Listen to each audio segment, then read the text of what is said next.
کہ ہم امانتیں ادا کرنے میں بہت پیچھے ہیں، قرض کی ادائیگی میں بہت پیچھے ہیں، بہت پیچھے۔ امانتیں لینے کے بعد آج کا مسلمان یہ سمجھتا ہے میں اس کا مالک۔ حالانکہ یاد رکھیے اسلام میں معاملات کا مسئلہ بہت نازک ہے، بہت نازک، بہت نازک ہے۔ فائنینشلی معاملات کا مسئلہ تو بہت نازک ہے، اتنا نازک ہے کہ 1 روپیہ بھی قرض کا رہا معاف نہیں ہوگا، کل قیامت کے دن دینا ہی ہوگا۔ اللہ کے نبی نے یہاں تک فرمایا قرض لے کر چلا گیا، ادا نہیں کیا، اگر دینے کی نیت نہیں تھی تو اللہ کل چور بنا کر اٹھائیں گے۔ اتنی وعیدیں اللہ کے نبی نے سنائی۔ ہمارے ہاں ایک لفظ چلتا ہے، بات آئی ہے تو کہہ دوں، واقعہ تو کوئی دوسرا ہے، جو بہت افسوس کی بات ہے، اور اس میں سب ملوث اور بڑے لوگ مدد کرتے ہیں۔ مثلا ایک نے کسی سے 1 لاکھ روپے کا قرض لیا، ایسی بات نہیں، واپسی کا بھی انتظام ہے، دے سکتے ہیں، لیکن جان بوجھ کر ٹہلایا جاتا ہے، جان بوجھ کر ٹال مٹول کی جاتی ہے۔ پھر کیا کیا جاتا ہے؟ بیچ والے آتے ہیں، بیچ والے، اور معاف فرمائیں یہ جو بیچ والے، یہ جو جماعت آتی ہے جہاں بھی، اور لفظ آتا ہے سیٹلمنٹ کر لو، یہ تیسری جماعت سب سے زیادہ غلط پیسوں کی کھانے والی۔ طلاق کا مسئلہ ہو، خلع کا مسئلہ ہو، میاں بیوی کے آپس کے اختلافات کا مسئلہ ہو، قرض کے لین دین کا مسئلہ ہو، یہ تیسری جماعت نے ہمارے شہر کے اسلامی معاشرے کا ستیہ ناش کر دیا ہے۔ جب 1 لاکھ روپیہ آپ نے کسی سے لیا تو کم دینے کا سوال کیوں؟ کس بنیاد پر؟ سیٹلمنٹ کر لو 50,000 میں، کیوں؟ اس غریب کی محنت کا خون کمائی کا پیسہ آپ سے بولنے تو نہیں گیا تھا کہ آپ لے لو میرے پاس سے قرض؟ اب ہونے کے باوجود بیچ کے ظالموں کو لا کر 50,000 میں سیٹلمنٹ کرایا جاتا ہے، اور یہ کہتے ہیں نہیں اس نے کاغذ پر سگنیچر کر دیے، اس نے 1000 سگنیچر کر دیے ہوں، خدا کی قسم اگر دل راضی نہیں ہے اس 50,000 کے بدلے کل 5 کروڑ دینا ہوگا۔ ہے نے کیا اتنی اپنے پاس؟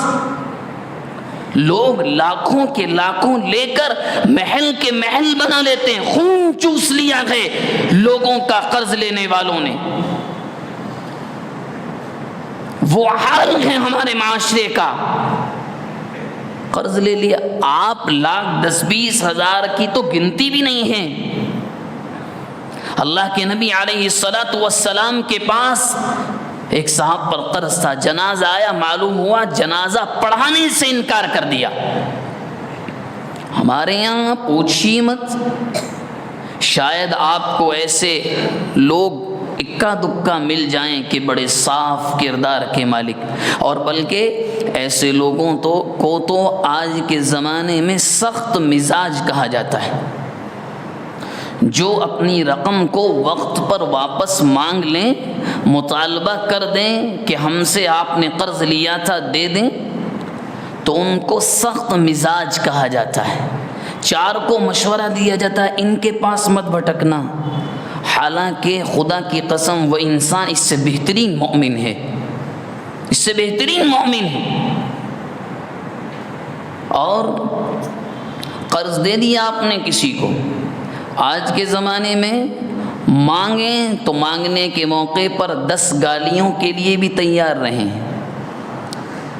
ایک موقع وہ آتا ہے کہ آپس کی بول چال تک بند ہو جاتی، اس لیے آج کے زمانے میں قرض نہ ہی دیں تو بہتر ہے، سب سے بہتر۔ برا لگے لگنے دیجیے، ایک نہیں ہزاروں مثالیں ہمارے یہاں پر موجود، ہزاروں مثالیں، ایسی مثالیں موجود ہیں۔ ایک دوست نے دوست کے پیسوں سے موبائل خریدا، 1-2 روپے کا نہیں، تقریباً 1.5 لاکھ کا، اور چند دنوں کے بعد صاف انکار کر دیا، میرے پاس ہے نہیں، کہاں سے دوں۔ اور یہ جو صاحب انکار کرنے والے ہیں یہ کم سے کم کروڑوں کی فیکٹری کے مالک ہیں۔ اب آپ سوچیے، آپ مالی معاملات کا مسئلہ اتنا آسان نہیں ہے جو ہم لے کر بیٹھے، نہیں، یہ تو پھولوں کا بستر ہے، روز آف بیڈ ہے، بڑا آسان ہے، ایسے ہی چھوٹ جائیں گا، نہیں۔ مالی معاملات کا تعلق حقوق العباد سے ہے۔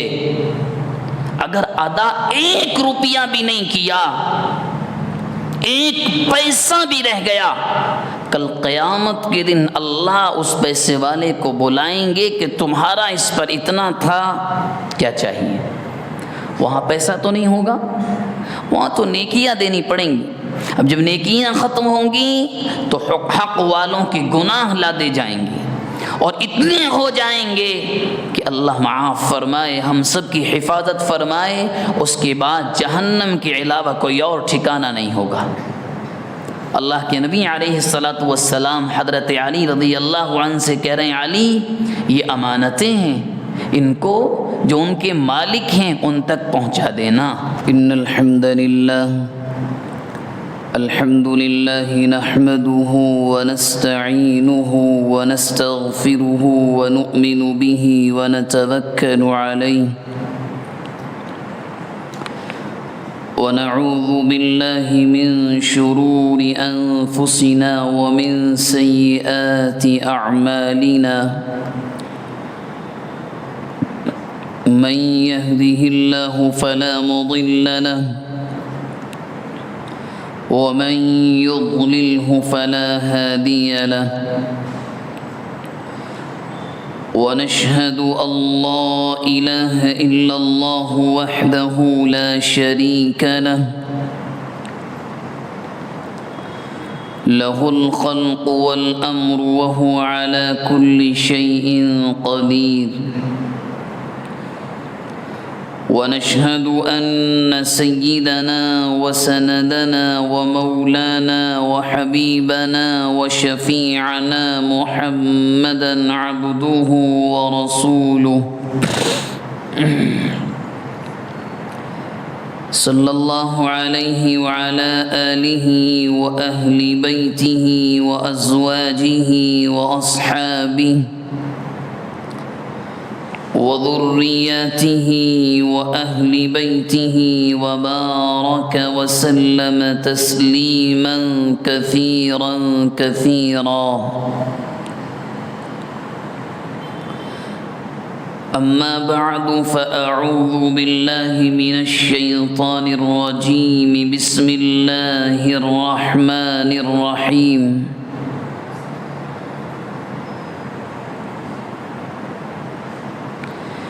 إذ يقول لصاحبه لا تحزن إن الله معنا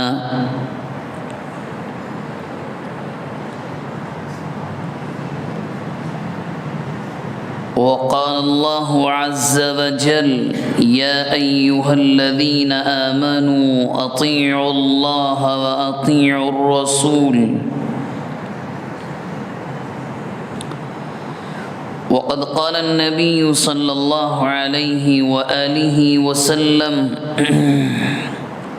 تركت فيكم أمرين ما تمسكتم بهما لن تضلوا كتاب الله وسنة رسوله أو كما قال النبي صلى الله عليه وآله وسلم اللهم صل على محمد النبي الأمي وعلى آله وسلم تسليما اللهم صل على محمد النبي الأمي وعلى آله وسلم تسليما اللهم صل على محمد النبي الأمي وعلى آله وسلم تسليما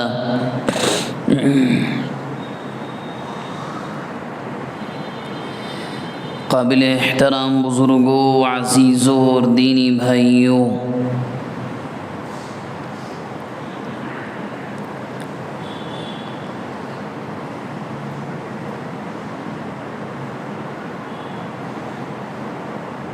وقت وقت کی تیزی کے ساتھ دن، ہفتے، مہینے اور ان سبوں کو دیکھتے دیکھتے ایک سال کب کیسے گزر گیا، اور آج ہم نئے اسلامک کیلنڈر میں داخل ہو چکے ہیں، یہ وقت کی تیزی کی بنیاد پر پتہ بھی نہیں چلا۔ ایسا لگتا ہے کہ شاید یہ کل ہی کی بات ہو کہ جب محرم الحرام کا مہینہ چل رہا تھا اور 12 مہینے کس تیزی کے ساتھ گزر گئے، اس کا اندازہ لگانا بڑا مشکل ہے۔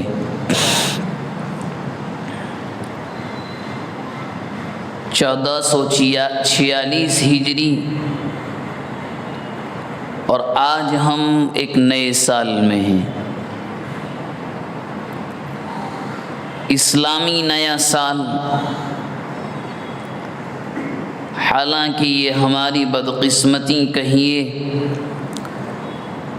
یا کچھ اور، ہم میں سے بہت سوں کو یہ معلوم بھی نہیں ہوتا کہ اسلامی نیا سال شروع کس مہینے سے ہوتا ہے۔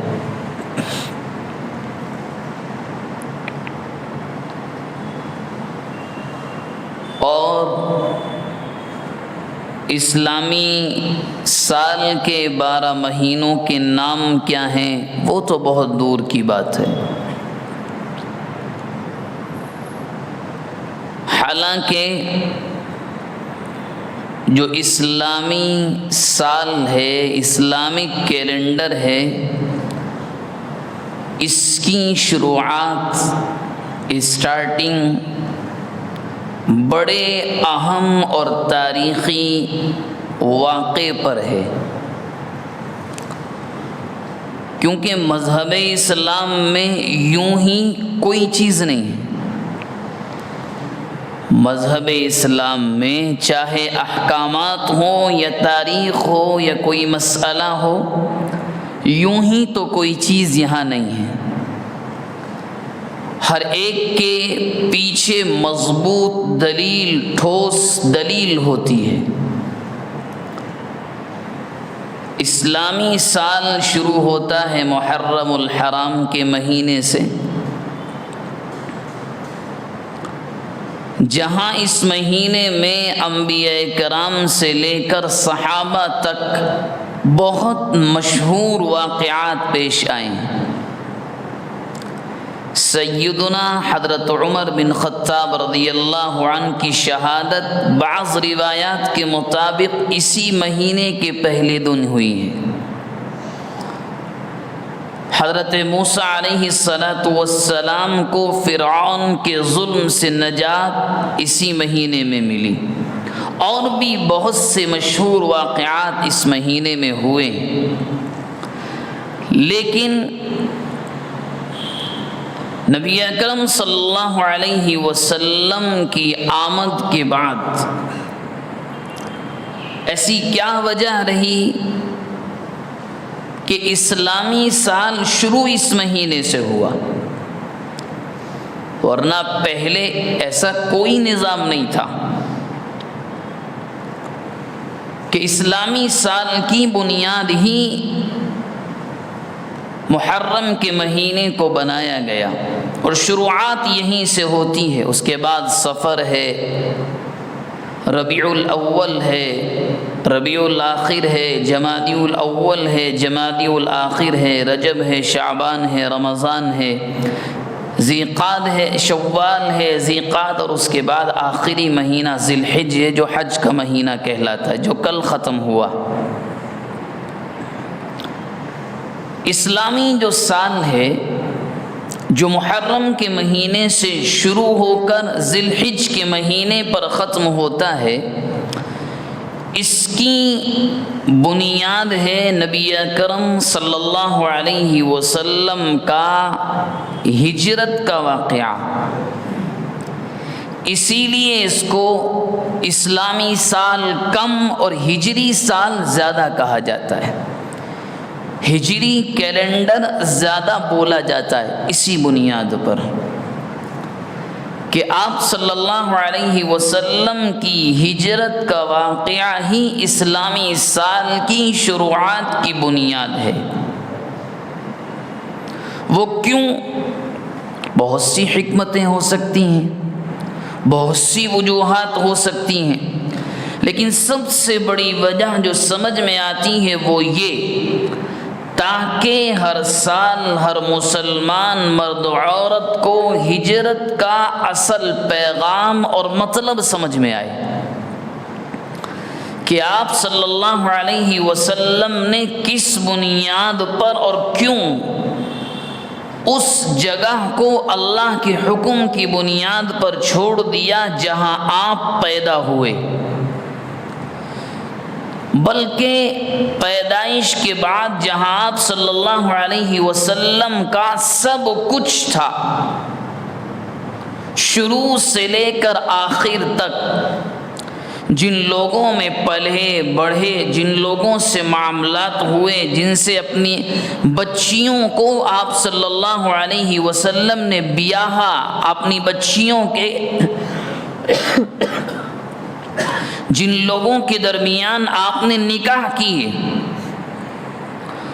آخر وہ وجہ کیا تھی کہ آپ کو حکم ملتا ہے کہ اب آپ مکہ مکرمہ کو الوداع کہہ دیجیے۔ ہجرت کا واقعہ اسلامی کیلنڈر کی بنیاد ہے تاکہ ہر سال سب کو یہ یاد آئے کہ ہم سب کے رہبر و رہنما نبی اکرم صلی اللہ علیہ وسلم نے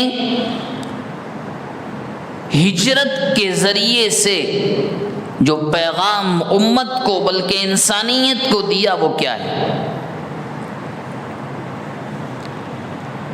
اور یہ اس کے علاوہ کے واقعات بالخصوص جن کا تعلق نبی اکرم صلی اللہ علیہ وسلم کی سیرت مبارکہ سے ہے، اگر یہ ہمیں اور آپ کو یاد نہ رہیں تو یاد رکھیے کہ وہ مسلمان پھر کام کا بھی نہیں رہتا اور اس کا رشتہ اپنے بڑوں سے بڑا کمزور ہو جاتا ہے، کیونکہ دنیا کے اندر وہی قومیں زندہ اور کامیاب رہتی ہیں کہ جو اپنی تاریخ کو کبھی نہیں بھولتی، کبھی نہیں بھولتی۔ اور زندہ مثال ہمارے سامنے انگریزی کیلنڈر کی ہے کہ ان لوگوں نے اس کو جھوٹ کو اتنا بولا کہ اپنوں کو بھی یاد کروایا اور دنیا والوں کو بھی ماننے پر مجبور کیا کہ دنیا کا اکثر نظام انگریزی سال پر چلتا ہے، ورنہ اگر کسی محقق سے، تحقیق کرنے والے سے آپ پوچھیں کہ ہجری یا اسلامی کیلنڈر اور عیسوی کیلنڈر جس کو انگریزی کیلنڈر بھی کہا جاتا ہے، اس میں صحیح زیادہ کون سا ہے؟ اس میں کوئی شک نہیں ہے کہ ہجری کیلنڈر زیادہ مضبوط اور صحیح ہے، کیونکہ اس کی بنیاد چاند پر ہے، جس کے بارے میں انسان صرف اندازہ لگا سکتا ہے، صحیح خبر دے ہی نہیں سکتا۔ بہرحال محرم الحرام سے آج ہمارے ایک اور نئے سال کی شروعات ہو چکی ہے۔ یہ 3 باتیں آج کے دن ذکر کرنی ہیں۔ سال کا پہلا موقع ہے، پہلا دن ہے۔ اس میں سب سے پہلی بات تو یہ کہ ہمارے سال کی بنیاد ہے واقعہ ہجرت، کہ جب آپ صلی اللہ علیہ وسلم کو یہ حکم دے دیا گیا کہ اب مکہ مکرمہ میں آپ کے رہنے کی گنجائش باقی نہیں ہے۔ اب یہ لوگ صرف آپ کو پریشان ہی کرنا نہیں چاہتے، تکلیف ہی دینا نہیں چاہتے، بلکہ آپ کے قتل کی نعوذ باللہ پلاننگ بھی بنا چکے، کیونکہ حالات ایسے ہو گئے تھے۔ ابو طالب بھی چلے گئے تھے جو آپ صلی اللہ علیہ وسلم کا باہر سے سہارا تھے، کہ کوئی آپ کو ٹچ نہیں کر سکتا تھا، زبان سے کوئی کچھ بھی کہے، مگر جسمانی طور پر آپ صلی اللہ علیہ وسلم کو ابو طالب کے رہتے ہوئے کوئی نقصان نہیں پہنچا سکتا تھا۔ اور گھر کی زندگی کے اعتبار سے ام المؤمنین حضرت خدیجۃ الکبریٰ رضی اللہ تعالی عنہا وہ بھی رخصت ہو گئی تھی، اور آپ پر غموں کا پہاڑ ٹوٹا، مگر آپ نے دعوت کو نہیں چھوڑا، اللہ کا پیغام لوگوں تک پہنچانا نہیں چھوڑا۔ خوب ستایا گیا، خوب گالیاں دی گئیں، کانٹے تک بچھائے گئے، مارا گیا، پیٹا گیا، سب کچھ ہوا۔ جب مکہ مکرمہ کے قبائل کے سرداروں کو یہ لگا کہ اب محمد رکنے والے نہیں ہیں، کیونکہ مکے کے علاوہ بھی طائف گئے، وہاں لوگوں کو جا کر دعوت دی، گرچہ نتیجہ کچھ بھی ہوا، اور ہر سال حج کے موسم میں جو بھی لوگ حج کے لیے آتے سب کو دعوت دیتے ہیں۔ جب ان کو یہ اندازہ ہوا کہ کچھ نہ کچھ تو کرنا ہوگا، تو یہ لوگ ایک جگہ تھی جس کا نام تھا دار الندوہ، وہاں اکثر سرداران مکہ کفار قریش مشورے کیا کرتے تھے کیا کرنا ہے۔ سب کو بلایا ابو جہل نے، سب آئے، اور تقریباً 60 قبیلوں کے سردار وہاں پر جمع ہوئے۔ طے یہ کرنا ہے کہ محمد بن عبداللہ صلی اللہ علیہ وسلم کا کرنا کیا ہے۔ اور روایات کے مطابق وہاں شیطان بھی آیا کسی انسانی لباس میں، اور اس نے آ کر یہ کہا کہ میں فلاں دور دراز قبیلے کا سردار ہوں۔ مکہ والے خوش ہو گئے کہ اب تو دیہات کا سپورٹ بھی مل رہا ہے ہمیں۔ وہ ملعون وہاں کھڑے ہو کر سننے لگا کہ کیا مشورہ ہوتا ہے۔ کسی نے رائے دی کہ ان کو قید کر دیا جائے، کھانا پانی نہیں دیں گے، مر جائیں گے، نعوذ باللہ، قصہ ختم، ہم پر خون کا الزام نہیں آئے گا۔ بنو ہاشم یعنی آپ صلی اللہ علیہ وسلم کا خاندان کس سے بدلہ لے گا، ہم قید کر دیں گے۔ کسی نے اس کو، تو شیطان نے اس کو جواب دیا کہ تمہاری رائے غلط ہے، بئس ما قلت، وہ اس لیے کہ جو آپ صلی اللہ علیہ وسلم محمد کے ماننے والے ہیں وہ کچھ بھی ہو جائے جان کی بازی لگا کر محمد کو آزاد کرائیں گے، تمہاری رائے بہتر نہیں ہے۔ یعنی شیطان کو بری رائے بھی اچھی نہیں لگی۔ کسی نے کہا کہ شہر بدر کر دو، مکے سے نکال دو، یہاں رہیں گے نہیں تو سکون رہے گا، کہنے لگے باہر چلے گئے تو لشکر بن جائے گا، بہت سے لوگ پیچھے آ جائیں گے۔ آپ یہ رائے جب سن رہے ہیں تو کیا ایسا نہیں لگتا کہ وہ واقف تھے کہ ایک نہ ایک دن نبی اکرم صلی اللہ علیہ وسلم جس دین کو لے کر آئے ہیں یہ غالب آئے گا؟ کیونکہ وہ جو مشورے دے رہے تھے اس سے ظاہر یہی تھا، ان کو ڈر تھا اپنی سرداری کے خاتمے کا، ان کو ڈر تھا جو ہمارا ظالمانہ نظام ہے، عورتوں پر ظلم کا، بچیوں کو زندہ درگور کر دینے کا، یہ ختم ہو جائے گا، محمد غالب آ سکتے ہیں۔ ان کو یہ ڈر تھا، یہ اندیشہ ان کے دلوں میں تھا۔ تو اس کے بعد ظالم ابو جہل بولتا ہے کہ ایسا کرو، 60 قبیلے والے یہاں جمع ہیں، ہر قبیلہ اپنے یہاں سے سب سے بہادر ہتھیاروں سے مکمل تیار 2 نوجوان مجھے لا کر 60 قبیلوں کے جب 2 نوجوان ہتھیاروں کے ساتھ آئیں گے تو 120 ہو جائیں گے. یہ 120 لوگ موقع لگا کر نعوذ باللہ محمد کو قتل کر دیں. بنو ہاشم اگر کوئی ایک آدمی قتل کرے گا تو بنو ہاشم یعنی محمد کا خاندان اس خاندان سے بدلہ لے گا. لیکن اگر سب لوگ مل کر ماریں گے نعوذ باللہ تو یہ فیصلہ کرنا مشکل ہوگا کہ قتل کیا کس نے. بنو ہاشم 60 قبیلوں سے ایک ساتھ نہیں لڑ سکتے، بدلہ نہیں لے سکتے. آخر میں وہ خون بہا مانگیں گے، دیت مانگیں گے، جان کا بدلہ مانگیں گے. ہم 100 اونٹ کے بدلے 200 بھی دے دیں گے سب مل کر. فرعون جیسی زبان بولتا ہے اور اس کی رائے بھی فرعون ہی کی طرح آئی. ہر قبیلے سے 2 نوجوان لیے گئے، 120 نوجوان ہو گئے. ایک طرف تو یہ پلاننگ چل رہی ہے کہ کیسے ختم کر دیا جائے، اور ایک طرف آپ قرآن مجید کا 9واں پارہ اور سورہ انفال کا 3 رکوع کی جو دوسری آیت ہے اس کو آپ پڑھ کر دیکھیں. نبی اکرم صلی اللہ علیہ وسلم پر جو قرآن اترا،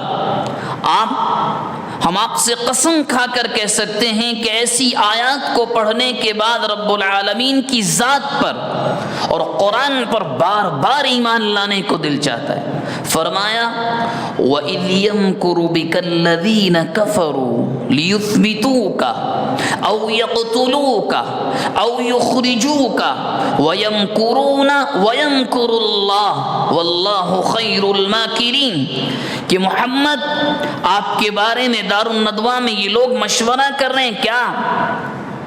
لیثبتوک او یقتلوک او یخرجوک، آپ کی جڑ کو ختم کر دیں، آپ کو مکے سے نکال دیں یا آپ کو نعوذ باللہ قتل کر دیں. یہ پلاننگ کر رہے ہیں، مشورے آ رہے ہیں، ان کی پلاننگ ہو چکی ہے، پلان بن چکا ہے. لیکن وَيَمْكُرُونَ ایک پلان انہوں نے بنایا ہے، وَيَمْكُرُ اللَّهُ اور ایک پلان ہمارا ہوتا ہے. اور سنو وَاللَّهُ خَيْرُ الْمَاكِرِينَ، ہم سے زیادہ بہترین پلان کوئی نہیں بنا سکتا. ایک طرف آپ صلی اللہ علیہ وسلم کی قتل کی سازش رچی جا چکی ہے اور مکمل پلاننگ ہے کہ کیسے بھی چھوڑنا نہیں ہے. آپ صلی اللہ علیہ وسلم کے پاس وحی آتی کہ محمد اب حالات سازگار نہیں ہیں، اب آپ ابو بکر کو لیجئے اور نکل جائیے. آپ صلی اللہ علیہ وسلم امی جان عائشہ رضی اللہ عنہ فرماتی ہیں کہ اس دن آپ صلی اللہ علیہ وسلم دوپہر کے وقت ہمارے گھر تشریف لائے. اس وقت آپ کبھی نہیں آتے تھے، یا تو صبح میں آتے یا شام میں، ٹھنڈی کے موقع پر جب موسم ذرا نرم رہتا تھا. عموماً دوپہر میں عرب کا موسم بہت گرم ہوتا ہے، لیکن جیسے ہی وحی آئی آپ صلی اللہ علیہ وسلم سیدنا ابو بکر صدیق رضی اللہ عنہ کے گھر آئے دوپہر، تپتی دوپہر میں، اور یوں کہا ابو بکر کچھ بات کرنی ہے، ذرا اپنے بچوں کو گھر والوں کو ایک طرف کر دو. حضرت ابو بکر کہنے لگے اللہ کے رسول میری جان آپ پر قربان، 2 بیٹیاں ہیں فی الحال، اسماء اور عائشہ، ایک بیوی ہے، یہی میرے گھر والے ہیں. آپ یقین جانے میں آپ سے وعدہ کرتا ہوں، آپ کو عہد دیتا ہوں، جو آپ کہیں گے وہ لوگ اس بات کو یہ لوگ مر جائیں گے ظاہر نہیں کریں گے، کچھ بھی ہو جائے، اور آپ قربان جائیے. تمام صحابہ کرام کا جو سوالات کا مجمع ہے، یہ جو آپ صلی اللہ علیہ وسلم کی محنت سے تیار کردہ مقدس پاکیزہ جماعت ہے کہ جن کو ان کی موت سے پہلے یہ سنا دیا گیا کہ اللہ تم سے راضی ہے، اس پورے سوالات کی جماعت میں واحد اکیلا حضرت ابو بکر صدیق رضی اللہ عنہ کا گھرانہ ہے جس میں تمام لوگ اللہ کے نبی پر ایمان لائے، سب کے سب۔ حضرت ابو بکر کے والد ابو قحافہ، حضرت ابو بکر کی والدہ، وہ بھی ایمان لے کر آئیں اللہ کے نبی کے ہاتھ پر۔ آپ کی اہلیہ، آپ کی دونوں بیٹیاں، آپ کے بیٹے عبد الرحمن، آپ خود، تنہا گھرانہ ہے صحابہ کرام کی جماعت میں جو پورا کا پورا اللہ کے نبی کے ہاتھ پر ایمان لایا۔ ورنہ آپ دیکھ لیں حضرت علی رضی اللہ عنہ کا مرتبہ کتنا بلند ہے، مگر والد ابو طالب ایمان نہیں لا سکے۔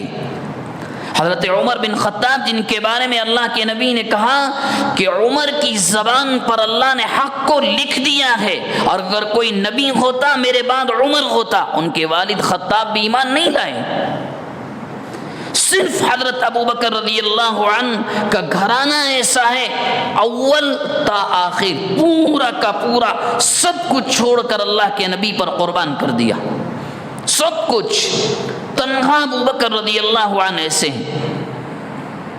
اللہ کے نبی علیہ الصلاۃ والسلام سے اللہ کے نبی آئے اور کہنے لگے ابو بکر مسئلہ یہ ہے، جبرائیل پیغام لے کر آئے ہیں، اب نکلنا ہے۔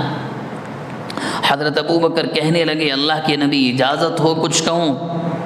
جو بات آپ مجھ سے آج آ کر کہہ رہے ہیں، میں نے یہی خواب 6 مہینے پہلے دیکھ لیا ہے۔ اور پھر پوچھا آپ سچ بتائیں کہ اللہ نے یہ آپ کی مرضی، آپ کا مشورہ ہے یا اللہ کا حکم ہے کہ ابو بکر بھی آپ کے ساتھ چلے؟ اللہ کے نبی فرمانے لگے نہیں ابو بکر، یہ تو رب العالمین کا حکم ہے کہ تم ہجرت میں میرے ساتھی ہوگے۔ قربان جائیے، کیا انسان تھا وہ، اور کیسا ایمان تھا ان کا کہ تمام انبیاء کے بعد، اور یہ متفقہ پوری امت مسلمہ کا، تمام ائمہ کا اتفاق ہے کہ تمام انبیاء کے بعد اگر کسی کا مرتبہ انسانوں میں سب سے بلند ہے وہ ابو بکر صدیق ہے۔ ایسا ویسا نہیں، واقعہ معراج ہوا، واقعہ معراج ہوا، مکہ والے ہنسی اڑا رہے ہیں، ایک لمحے میں محمد آسمانوں کی سیر کر کے آئے۔ سب سے پہلا انسان جس نے ابو جہل کے منہ پر کھڑے ہو کر کہا اگر یہ بات محمد رسول اللہ نے کہی ہے 100% سچ ہے۔ صدیق کا لقب ایسے ہی نہیں ملا، سچا ایسے ہی نہیں ملا، سب کچھ قربان کر دیا۔ خیر، اور یوں کہنے لگے اللہ کے نبی جب میں نے خواب دیکھا تھا میں نے تو اسی وقت 2 اچھی صحت مند اونٹنیاں خرید کر رکھ دی تھی، کبھی تو موقع آئے گا ساتھ چلیں گے۔ خیر، اللہ کے نبی علیہ الصلاۃ والسلام کہہ کر آ گئے کہ رات کے کسی وقت میں نکلیں گے، لیکن دونوں الگ الگ، ساتھ نہیں، دونوں الگ راستوں سے جائیں گے، مکہ مکرمہ کے باہر جا کر مل جائیں گے۔ اللہ کے نبی علیہ الصلاۃ والسلام واپس آئے، چونکہ حضرت علی آپ کی تربیت میں تھے، ابو طالب جا چکے تھے، حضرت علی رضی اللہ عنہ آپ کے ساتھ رہتے تھے۔ حضرت علی کو بلایا اور بتایا معاملہ ایسا ایسا ہے، تم میرے بستر پر سو جانا، کیونکہ شباہت قد حضرت علی کا اللہ کے نبی کی طرح تھا، خاندان ایک تھا، خون ایک تھا۔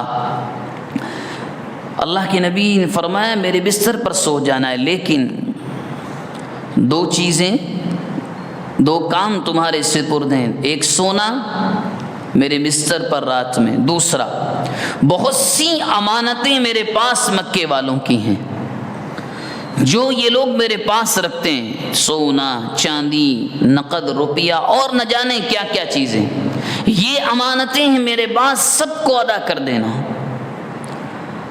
اب آپ غور کیجئے کہ کل کو کوئی یہ نہ کہنے لگے نعوذ باللہ، 1000 بار نعوذ باللہ، یہ کیسے پیغمبر ہیں جو مال ہی لے کر بھاگ گئے، پیسے ہی لے کر چلے گئے۔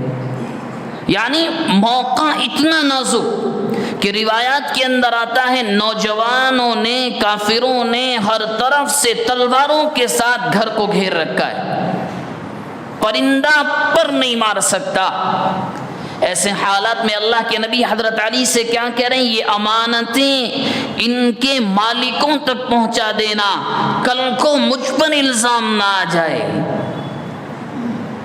اس لمحے کو ایک جانب روک کر ہم اپنے بارے میں سوچیں کہ ہمارا کیا حال ہے۔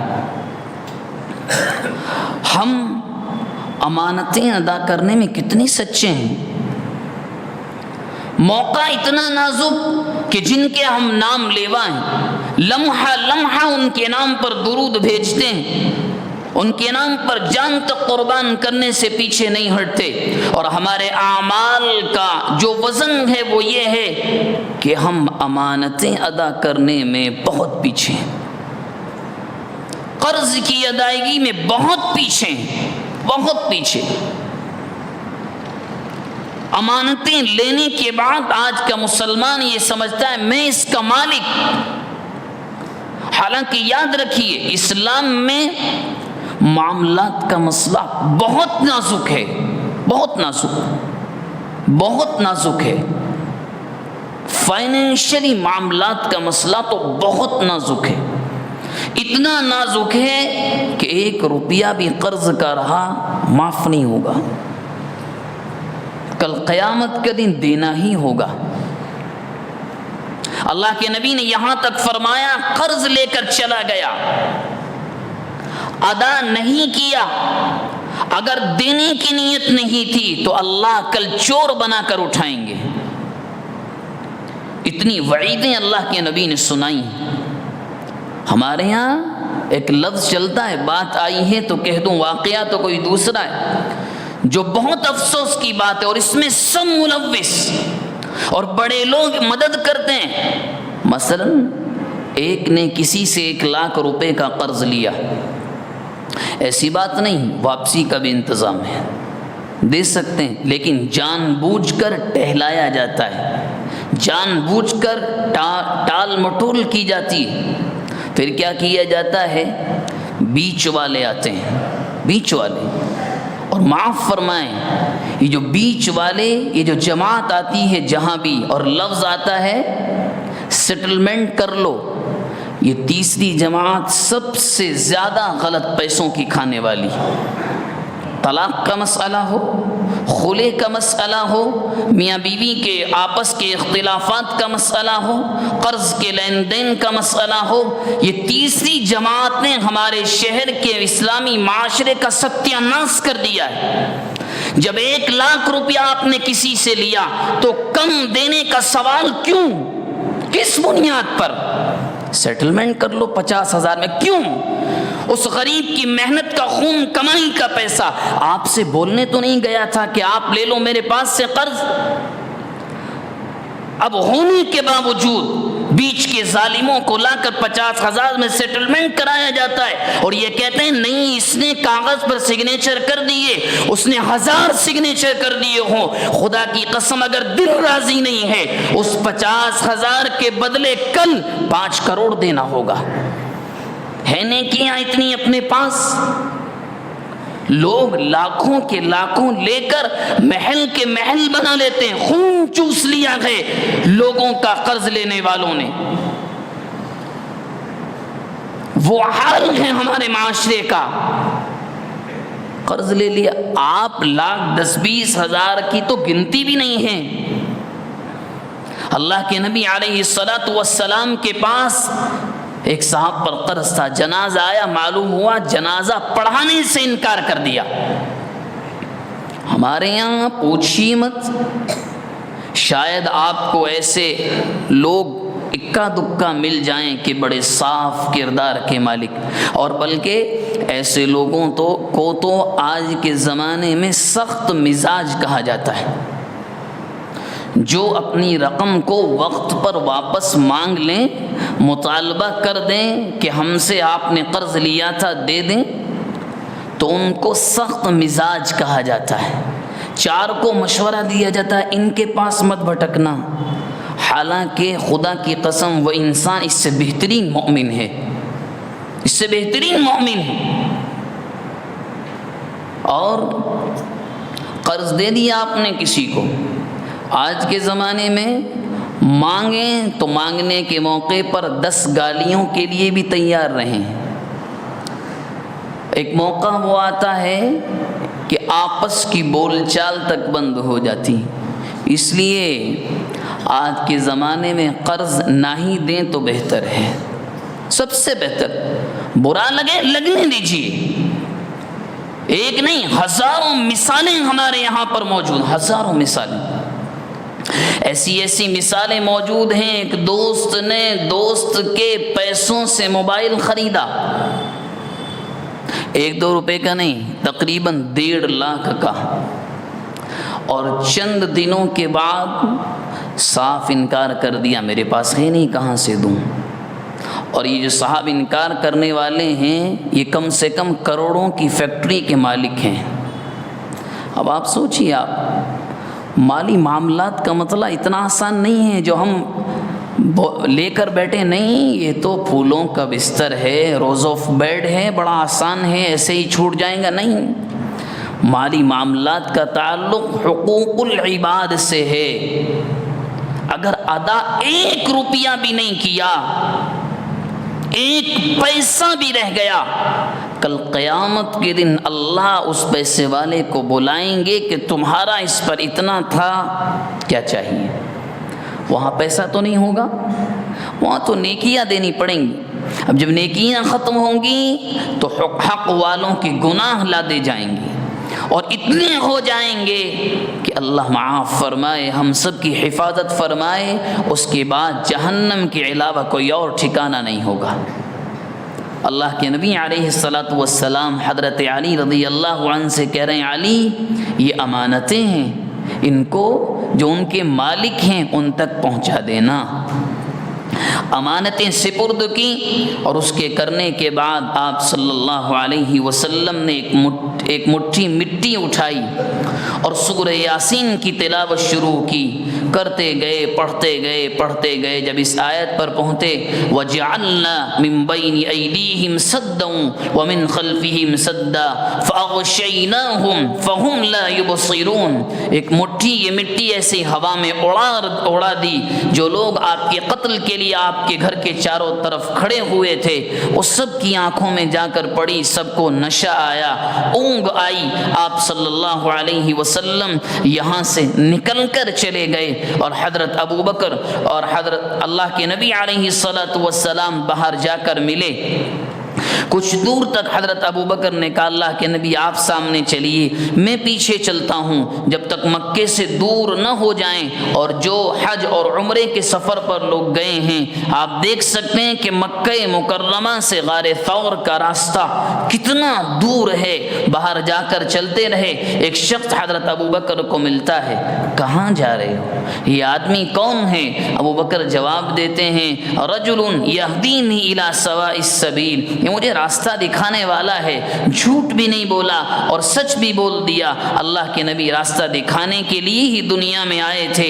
جب چلتے رہے تو اللہ کے نبی نے مشورہ دیا، ابو بکر پیر پورے ریت پر مت رکھو، مکے والے بہت چالاک ہیں، بہت تیز ہیں، پیروں کے نشانات کو پہچان لیں گے، پنجوں کو یوں رکھ کر چلو۔ حضرت ابو بکر رضی اللہ عنہ کہتے ہیں، خدا کی قسم میں نے آپ صلی اللہ علیہ وسلم کے پیروں کو دیکھا، وہاں نیچے خون جم چکا تھا، آپ یوں ہی چل رہے تھے پتھروں کے اوپر۔ میں نے کہا، اللہ کے نبی میرے کاندھوں پر آ جائیں، آپ مجھ سے دیکھا نہیں جاتا۔ اور قربان جائیے ابو بکر پر، جو لوگ غار ثور پر گئے ہیں اور چڑھے ہیں، روایات میں یہ بات نہیں ہے، مگر اہل مکہ جو آج بھی وہاں کے رہنے والے وہ لوگ یہ کہتے ہیں کہ حضرت ابو بکر نے کاندھے پر لے کر اللہ کے نبی کو اوپر تک چڑھایا۔ وہ چڑھائی دیکھیں آپ، اچھا صحت مند آدمی وہاں جانے میں 10 مرتبہ بیٹھ کر پانی پیتا ہے، آرام کرتا ہے، اتنی اونچائی ہے وہ. اور وہاں حضرت ابو بکر رضی اللہ عنہ اللہ کے نبی کو کاندھے پر لے کر اوپر گئے ہیں. ہجرت کا واقعہ بہت لمبا ہے. آپ سفر کرتے کرتے مدینہ منورہ پہنچ گئے، لیکن اصل پیغام ہجرت کا یہی ہے کہ اللہ کے نبی علیہ الصلاۃ والسلام نے تو جب ہجرت کے موقع پر کعبے کو دیکھا تھا آپ رو رہے تھے اور یوں کہہ رہے تھے کعبۃ اللہ میں چھوڑنا نہیں چاہتا، میں الوداع کہنا نہیں چاہتا، مگر کیا کروں، قوم جینے نہیں دیتی، قوم رہنے نہیں دیتی. سب سے بڑا پیغام یہ ہے میرے بھائی کہ ہجرت کے اس واقعے میں ہم سے ملک چھوڑنے کو نہیں کہا جا رہا، شہر چھوڑنے کو نہیں کہا جا رہا، مگر اتنا ضرور ہے کہ پچھلے سال میں جو غلط اعمال، گندے کام ہم سے ہوئے، جو گناہ ہم سے ہوئے، کسی کا لے کر واپس نہیں کیا، بہنوں کی وراثت کو دبا کر بیٹھے ہیں، کسی کا کوئی حق ہمارے پاس ہے، کسی کا قرض لے لیا تھا، اللہ نے طاقت نہیں دی ادا کرنے کی، ان معاملات کو سدھاریں، راہ راست پر آئیں.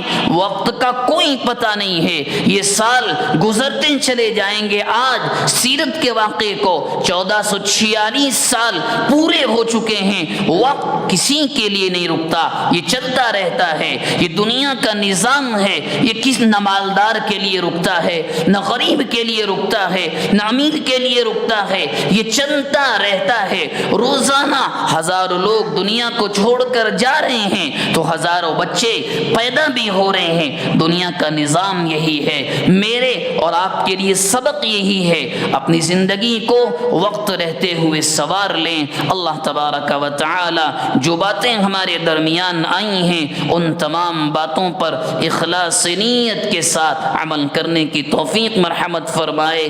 آمین. وآخر دعوانا ان الحمد للہ رب العالمین.